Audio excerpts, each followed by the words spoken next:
வந்து ஆல்ரெடி உன்கிட்ட சொல்லியிருந்தேன். ஒரு ரிலேஷன்ஷிப்க்கு வரும்போது நான் எப்படிப்பட்ட பேக்ரவுண்ட்லேருந்து வந்திருக்கேன், என் அம்மா அப்பா எப்படின்னு நான் உன்கிட்ட சொல்லியிருக்கேன். தெரிஞ்சும் நீ வந்து அதையே ரிப்பீட் பண்ணுற. ஸோ அது ரொம்ப ஹர்ட்டிங்காக இருக்குது. அதை வந்து திரும்ப பண்ண வேணாம் அப்படின்னு நான் உன்கிட்ட சொல்கிறேன். இதை நீ மேபி எங்கே இருந்தாலும் நீ கேட்டுக்கிட்டு இருப்ப. லைக் என் அம்மா அப்பா எப்படி வாழ்ந்தாங்கன்னு உனக்கு நல்லாவே தெரியும். ஸோ அது மாதிரியே இருக்க வேணான்னு தான் என் அம்மா ரொம்ப ஆசைப்பட்டாங்க. திரும்ப அதே மாதிரி நான் ப்ரோக்கனாக இருக்கணும்னுட்டு அவங்க நினைக்கல. பட் நான் இப்போ அப்படி தான் இருக்கேன். ரொம்ப டிப்ரெஸ்டாக ப்ரோக்கனாக தான் இருக்கேன். சூன் வந்துட்டு போல்டாக இருப்பேன்னு நினைக்கிறேன்.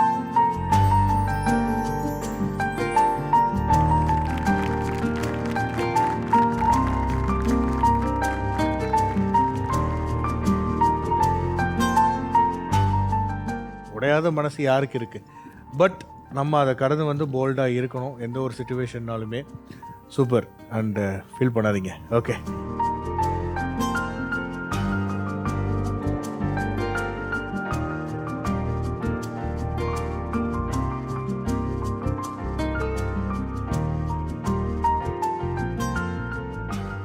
எக்ஸ் கிட்ட பேசிக்கிறேன். Okay, super.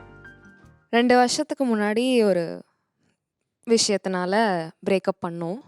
அப்போது நீ ஒன்று சொல்லிட்டு போன, கூட நின்று சப்போர்ட் பண்ணுற அளவுக்கு உனக்கு எந்த பார்ட்னரும் இருக்க மாட்டாங்க, because you are really hard to handle அப்படின்னு வந்து சொல்லிட்டு போனேன். சப்போர்ட் பண்ணுறதுக்கு இப்போது உன்னை விட ஒரு நல்ல பெட்டரான ரொம்ப அண்டர்ஸ்டாண்டிங்கான பார்ட்னர் இருக்காங்க. I achieved both professionally and personally. So நீ என்னை விட்டுட்டு போனதுக்கு ரியலி ரியலி ரியலி தேங்க்யூ.